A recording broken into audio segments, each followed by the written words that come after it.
Hi, today we are going to discuss about guard in SwiftUI. So let's get started and let's take some car brands, rate of state. So at first let's extract car brand.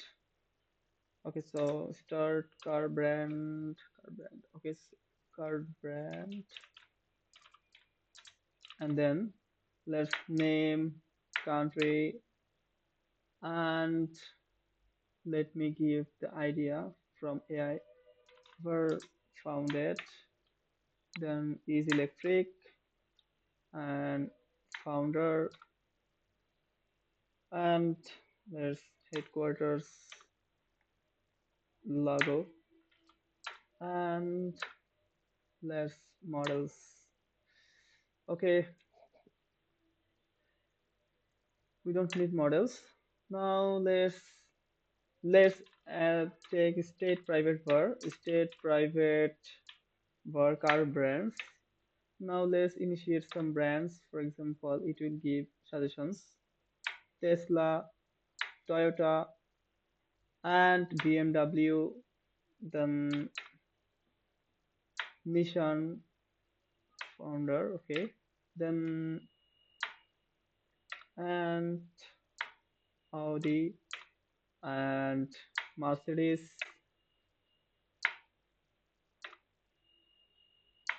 Okay, so these are enough for testing. Now let's add a list.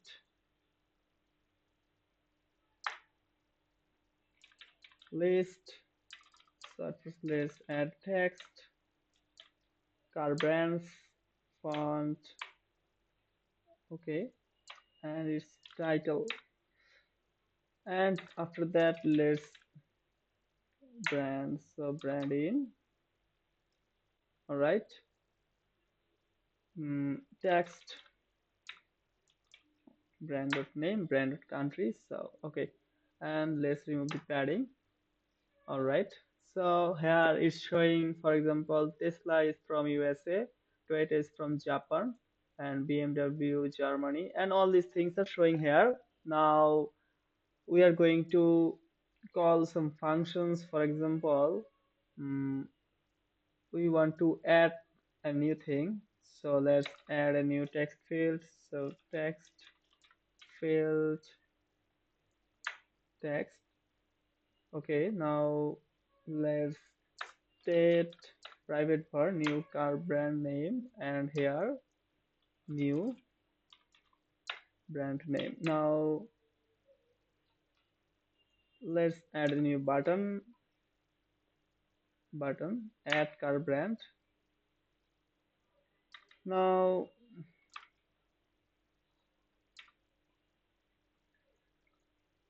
dot frame max width infinity, and dot frame height, let's assume 40, and let's add a background, so color dot blue, and dot border, okay, so foreground color white, and corner radius 10. Okay, and let's add them into a v stack. So let's add them spacer and then a v stack. Now let's make like, okay, so dot padding, good. So whenever we want to add a new car brand, this will take the input and we will add to this list, right? Now let's make all the fields optional so that we can add them very easily. Country, okay, and name, just name, okay. So string country, so all right. Now let's create a function add car brand. Now let's add car brands dot append car brand. Okay, so name new car brand. Okay, and after that new car brand name is equal to okay. So let's run this. So if we test here, for example, Tesla. Okay, so if we call here, nothing happens because we didn't call this function here. So add car brand. Sorry, add car brand. Now let's see, it will add Tesla. Add. Yes, it added. So now one thing we want to see that if this field is empty, then it will crash. So we don't want that to happen, and let's use something like this. If new car brand name is empty, then print car brand cannot be empty, else this thing, right? So let's see now, and let's see the print.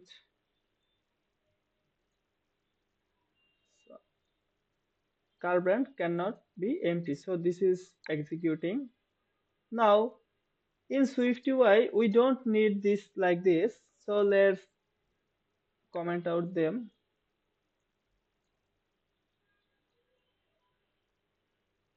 and let's here guard else print, and if is how is empty. Okay, now must fall through, and then let's add these things after that.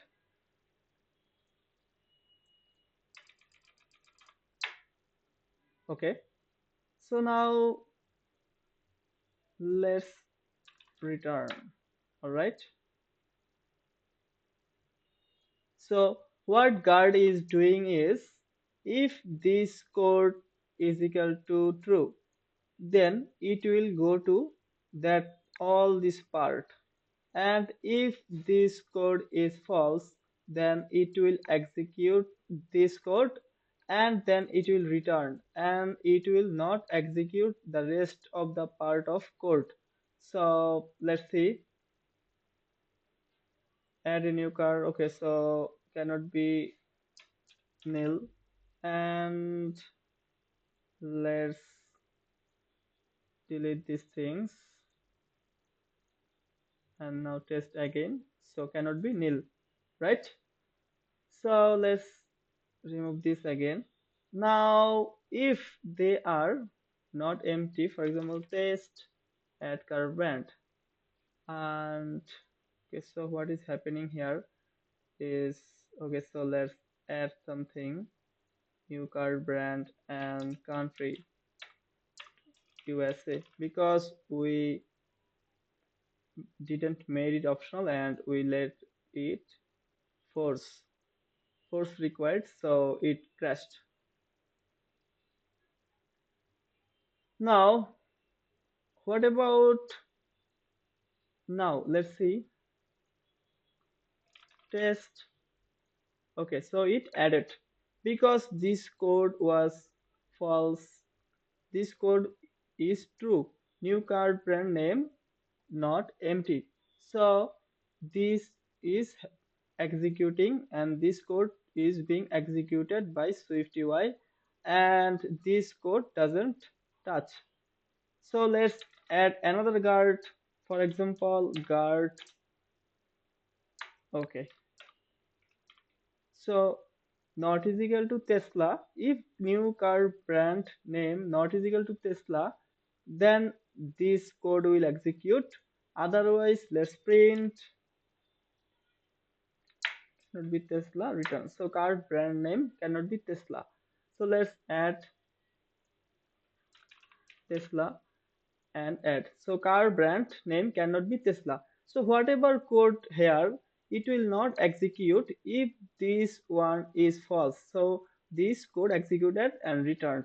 So guard let system check if the statement within this guard is true or false. If this passed, then if the condition is passed and the condition is true, then the rest of the part of code will be executed, or the function will stuck there. Actually not stuck, actually it will not execute the rest of the part, and it will execute the code within the else part, and it will return this part. This part will be executed, and the rest of the part will not be executed anymore. So this is how the guard works. I hope you understand how SwiftUI guard works, and this guard is very important for real-time SwiftUI applications. For example, if you create business applications and large-scale complex applications using different modules and functionalities, then guard must be there. So you need to understand the guard properly. So guys, please subscribe to my YouTube channel and let me know your questions in comments. Thank you very much.